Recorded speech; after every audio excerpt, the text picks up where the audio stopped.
Hi everyone, this is a technical analysis on USDJPY. Let's start with a fundamental overview first. The USD eventually erased all the CPI gains as the US inflation figures weren't enough to trigger a more hawkish repricing in interest rates expectations. The market is still expecting roughly two rate cuts by year end for the Fed, and overall, we are just in range bound mode given the lack of meaningful changes in conditions in the past few weeks. On the JPY side, the ruling bloc lost the majority in the upper house, which makes striking a trade deal with the US more complicated. Traders will now focus on how the political landscape changes. Options include a new PM, although Ishiba said he will continue, new alliances, and so on. The key things to watch is how political shifts will change expectations for fiscal policy and the negotiations with the US.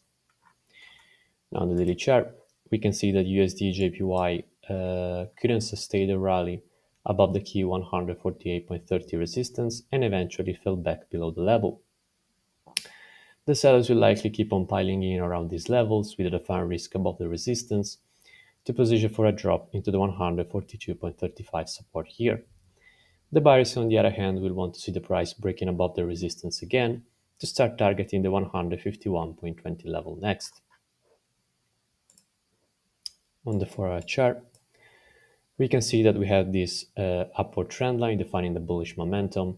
The price broke below the trend line, which might be a signal of a change in the short-term trend.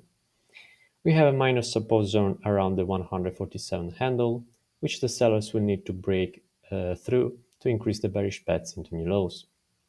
The buyers, on the other hand, will likely keep on leaning on this support to target new highs.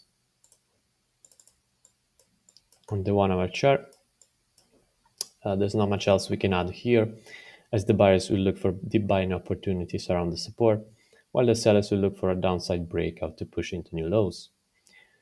These red lines define the average daily range for today. For the upcoming catalysts, today we have Fetcher Powell speaking, but given the blackout period, he won't comment on monetary policy.